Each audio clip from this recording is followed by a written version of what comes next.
శివోహం భక్తి ఛానల్కి స్వాగతం అండి. అందరికీ నమస్కారం.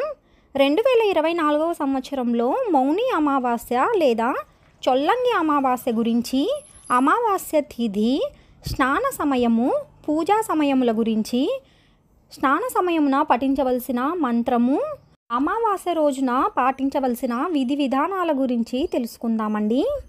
మౌని అమావాస్యని చొల్లంగి అమావాస్య, మౌనము పాటించే అమావాస్య అని కూడా అంటారండి.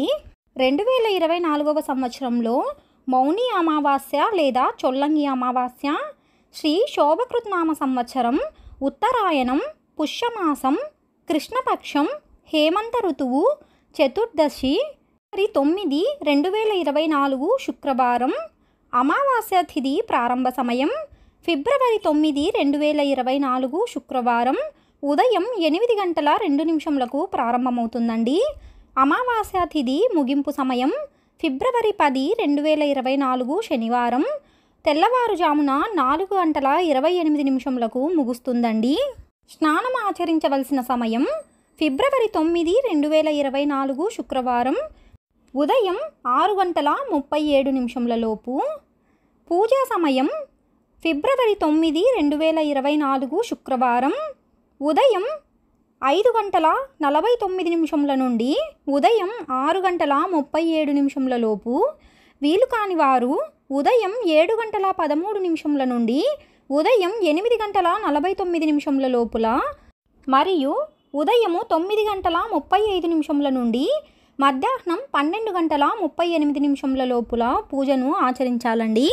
అమావాస్య లేదా చొల్లంగి అమావాస్య నాడు ఉపవాసం పాటిస్తూ మౌనవ్రతాన్ని పాటించాలండి. ఇవాళ నదీ స్నానము చాలా ప్రాముఖ్యత కలిగినది. గంగా నది నీరు మౌని అమావాస్య నాడు అమృతంగా మారుతుందండి. మాఘమాసం మొత్తం గంగా నదిలో స్నానం చేయాలని వ్రతాన్ని చేపడతారండి. ఇవాల్టి నుంచి గంగా నదిలో స్నానం చేయలేకపోతే ఇంట్లో ఉన్న నీటిలో కొద్దిగా గంగా జలాన్ని చేర్చి స్నానాన్ని చేయొచ్చండి. స్నాన సమయమున పఠించవలసిన మంత్రం గంగే చ యమునే చైవ గోదావరి సరస్వతి నర్మదా సింధు కావేరి జలేస్మిన్ సన్నిధం కురు. ఈ మంత్రాన్ని పఠిస్తూ స్నానం చేయడం వలన పవిత్ర నదుల ఆశీర్వాదం మనం స్నానం చేసే నీటిలో చేరుతుందండి. ఇవాళ మహావిష్ణువు వైద్యనారాయణుడిగా లేదా వీరరాఘవునిగా ఆవిర్భవించిన రోజు కూడా ఈ మౌన అమావాస్య లేదా చొల్లంగి అమావాస్య నాడేనండి. అందుకే ఈ రోజున భక్తి శ్రద్ధలతో విష్ణు ఆరాధన చేసుకోవాలండి. ఈ అమావాస్యకి రోగహరణ శక్తి ఉంటుందండి. దీర్ఘకాలిక వ్యాధులతో బాధపడేవారు ఈ చొల్లంగి అమావాస్య నాడు బియ్యపు పిండి ప్రమిదను తయారు చేసి విష్ణు సహస్రనామం పారాయణం చేస్తూ ఆవు నెయ్యితో దీపం వెలిగించాలండి. దీపం పెట్టిన పదార్థాన్ని దీపం కొండెక్కిన తరువాత ఇంట్లో ప్రతి ఒక్కరూ ప్రసాదంగా స్వీకరించాలండి. విష్ణుమూర్తికి పానకాన్ని నివేదన చేయాలండి. అలా నివేదన చేసిన పానకాన్ని మహావిష్ణువు యొక్క శ్రీపాద తీర్థంగా తలచి అందరూ స్వీకరించాలండి. మౌని అమావాస్య నాడు పితృపూజ చాలా విశేషమైనదండి. ఇవాళ పితృపూజ చేయడానికి అనువైన రోజు. మౌని అమావాస్య రోజు పితృదేవతలకు తర్పణాలు పెట్టుకోవడానికి చాలా విశేషమైనదండి. ఇవాళ శనిదేవునికి కూడా పూజలు చేస్తారండి. తిలలు నూనెతో అభిషేకం చేయాలండి. పేదలకు అన్నదానం, వస్త్రదానం చేయడం వల్ల గత జన్మలో పాపాలు తొలగిపోతాయండి. పేదలకు అవసరమైన వారికి జీవనానికి అవసరమైన వస్తువులు లేదా ఆహారం, బట్టలు దానం చేయవచ్చండి. గోచార గ్రహస్థితి రీత్యా శని ప్రభావంతో ఉన్నవారు కాకులకు బెల్లంతో చేసిన గోధుమ రొట్టెలను తయారు చేసి పెట్టాలండి.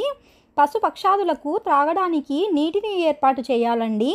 సకల దేవతా స్వరూపమైన గోమాతకు దానా అందించడం కూడా ఇవాళ చాలా మంచిదండి. మౌని అమావాస్య లేదా చొల్లంగి అమావాస్య నాడు చేయవలసినవి: తెల్లవారుజామున నుండి సాయంత్రం వరకు మౌనాన్ని పాటించాలండి. పుణ్యక్షేత్రాలను సందర్శించాలండి. ఉపవాసాన్ని పాటించాలండి. పేదలకు మరియు అవసరమైన వారికి సహాయం చేయాలండి. మౌని అమావాస్య లేదా చొల్లంగి అమావాస్య నాడు చేయకూడనివి: శ్మశానంలో సంచరించకూడదండి. పేదలను లేదా నిస్సహాయులను అవమానించకూడదండి. ఉపవాసాన్ని, మౌనాన్ని పాటించే నోటితో దూషించే మాటలు మాట్లాడకూడదండి. ఈరోజు శారీరక సంభోగంలో పాల్గొనకూడదండి. సాత్విక ఆహారాన్ని మాత్రమే తీసుకోవాలండి. తెలుసుకున్నాం కదా అండి 2024వ సంవత్సరంలో మౌని అమావాస్య లేదా చొల్లంగి అమావాస్య గురించి. మరొక వీడియోలో మళ్ళీ కలుసుకుందామండి. సెలవు మరి, స్వస్తి.